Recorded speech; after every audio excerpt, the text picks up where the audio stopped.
It's dark on purpose. You're holding something the size of your palm, hard as a roof tile, and before you put it in your mouth, you knock it twice against the edge of the table. Tap, tap.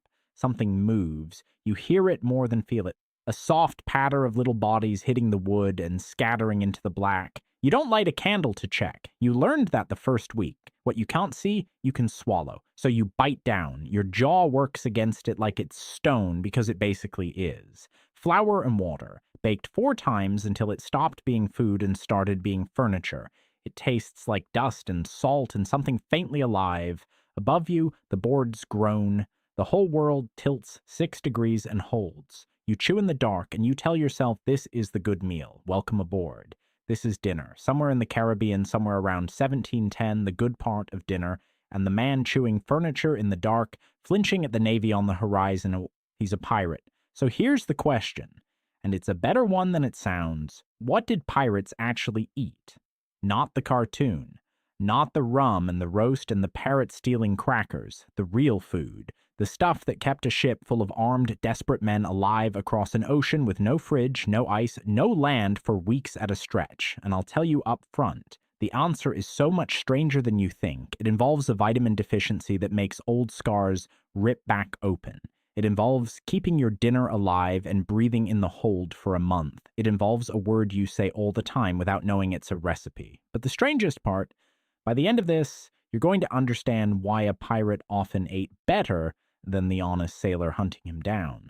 And it was never one thing, it was a whole stack of problems, piled on top of each other, each one feeding the next. Spoilage, chemistry, plunder, biology, because out here, a pirate's deadliest enemy wasn't the Navy, it was the inside of a barrel. You probably picture a feast, long tables groaning under roast pig and golden goblets, fat captains tearing into legs of meat, the floor sticky with spilled wine. Treasure Island, the theme park ride, wipe it. It was the opposite. Almost the exact opposite. A pirate's life was a slow, grinding war against 3 enemies that never slept. Rot, time, and your own body. And rot was winning. Here's the physics of the problem. It's 1710. There is no refrigeration. None. The word won't even mean a machine for another century and a half.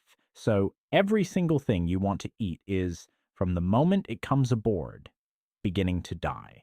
The clock starts the second it touches the deck. Now put that clock inside a wooden ship.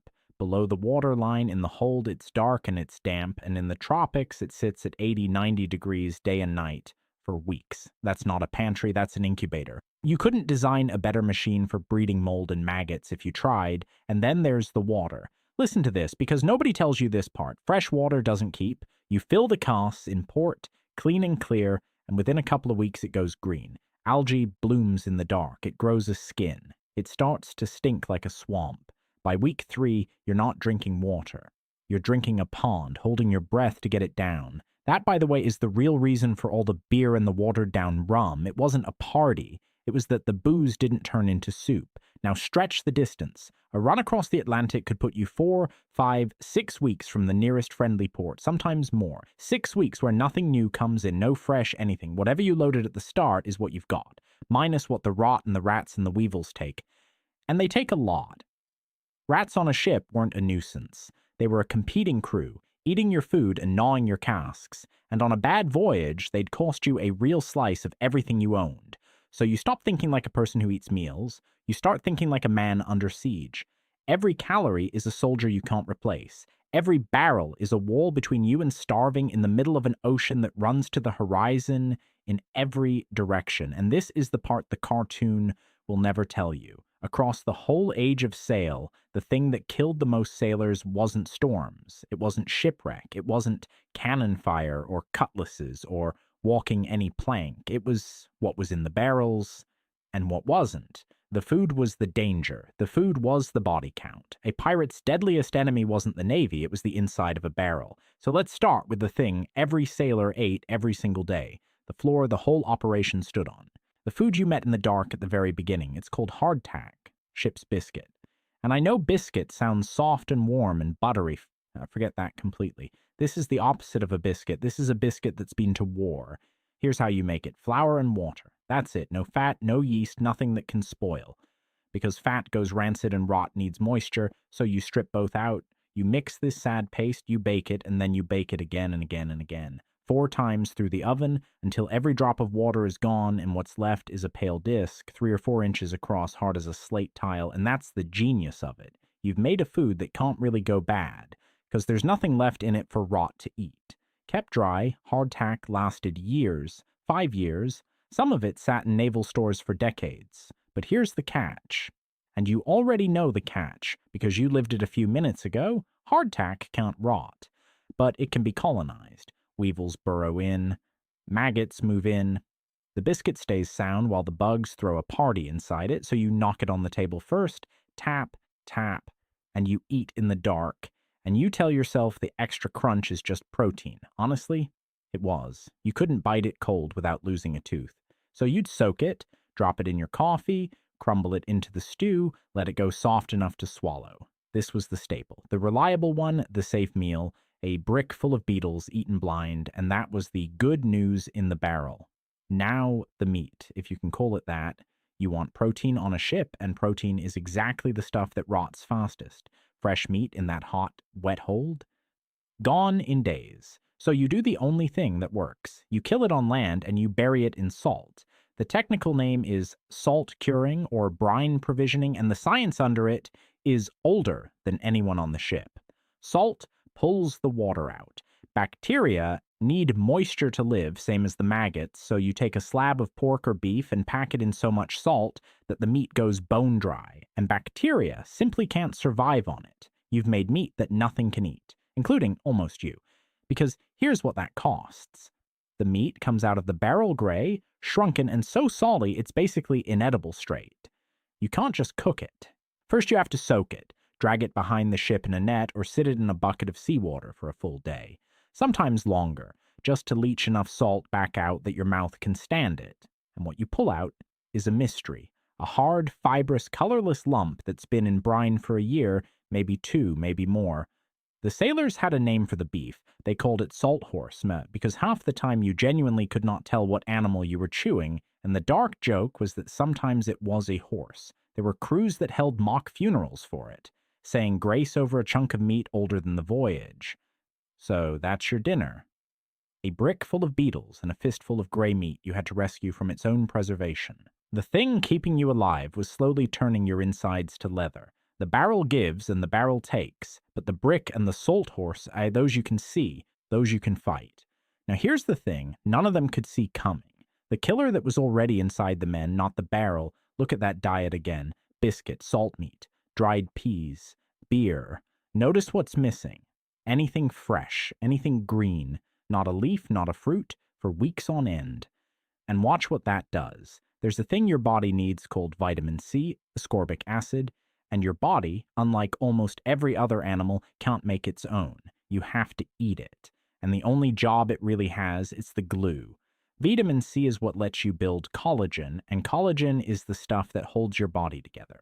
Your skin, your blood vessels, your gums, the seal around every old wound you've ever healed. Cut off the supply and the glue stops setting. After about 6 weeks with no fresh food, you get scurvy. And scurvy is one of the most quietly horrifying ways the human body can come apart. It starts soft, you're tired, bruises bloom from nothing.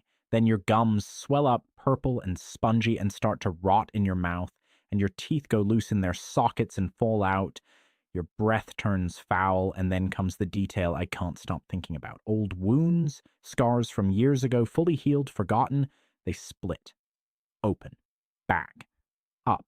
A sword cut from a fight a decade gone, weeping again like it's fresh, your body literally forgetting how to hold itself shut. And this wasn't rare. Scurvy is estimated to have killed around 2 million sailors across the age of sail, more than every storm, every wreck, and every battle put together. 2 million men dissolved from the inside by the thing that wasn't in the barrel. That's the enemy, and it doesn't even need a sword.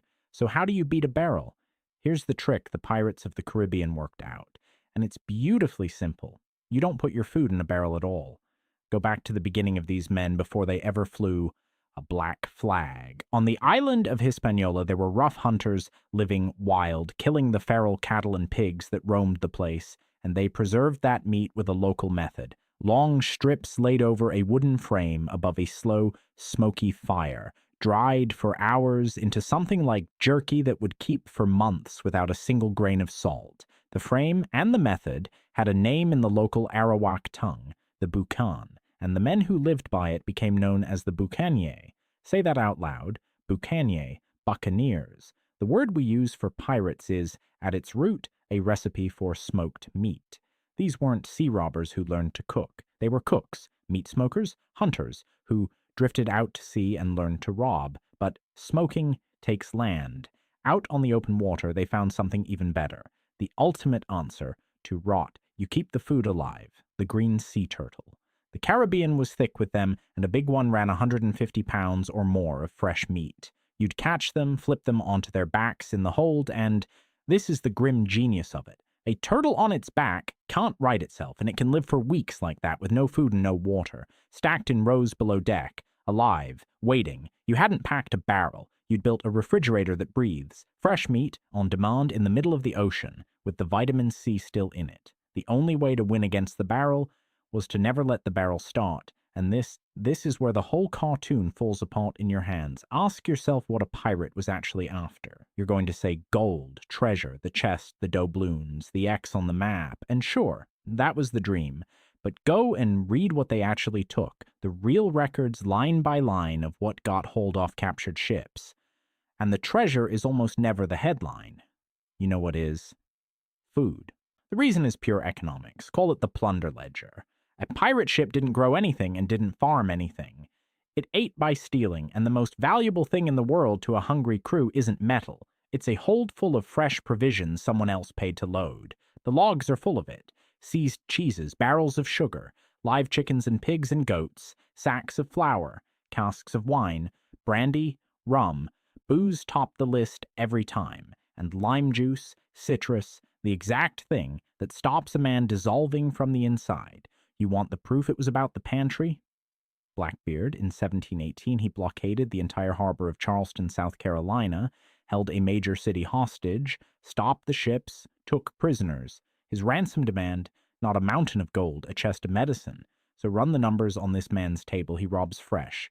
He keeps turtles alive in the hold. He takes the citrus and the livestock off every prize he catches, and he answers to no rationing officer telling him a captured cheese is above his station. Which means the feared, filthy, doomed pirate was very often eating fresher, drinking better, and getting more vitamin C than the clean-shaven Navy sailor sent to hang him. The pirate had cracked it.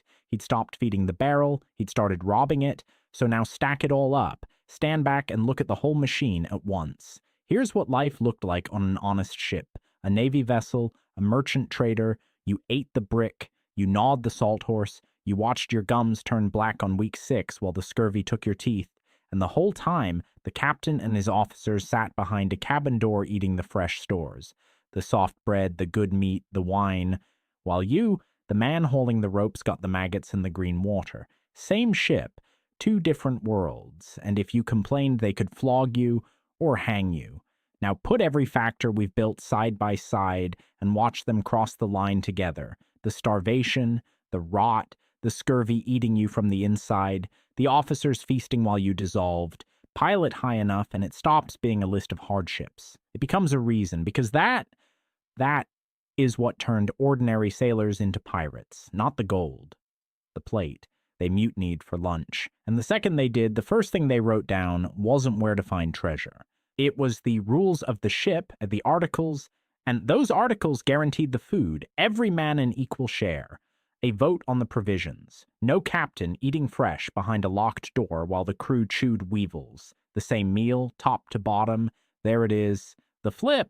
The starving, rotting, lowest man on the honest ship, by raising one black flag, became the best-fed man on the sea. The barrel had been the master, and these men, the most wanted criminals in the world, had finally made it serve them. So go back to that gold for a second. The chest, the doubloons, the X on the map, the whole glittering reason you thought any of this was about. It almost never was. Most of these men never saw a treasure chest in their lives. What they got in the end was a few good months, fresh turtle, a stolen cheese, wine that didn't taste like a pond, a say in their own supper for the first time since they'd gone to sea as boys. And it bought them almost nothing. The golden age of piracy lasted barely a decade. Most of these men were dead by 30, drowned, shot, or dropped at the end of a rope on a public dock, hung up as a warning to everyone watching. They didn't retire, they didn't get the island. They got a short, hungry life and a slightly better dinner inside it. That's the whole prize. Pull off the flags and the legend and the gold, and what every one of them signed for, fought for, hanged for, comes down to one small human thing: the right to decide what went in your mouth before the sea decided for you. We tell their story as treasure. It was never treasure. It was a man in the dark with rot closing in from every side, deciding that if he was going to die out here anyway, he would at least choose his last meal. That was the gold. A full plate and a little time.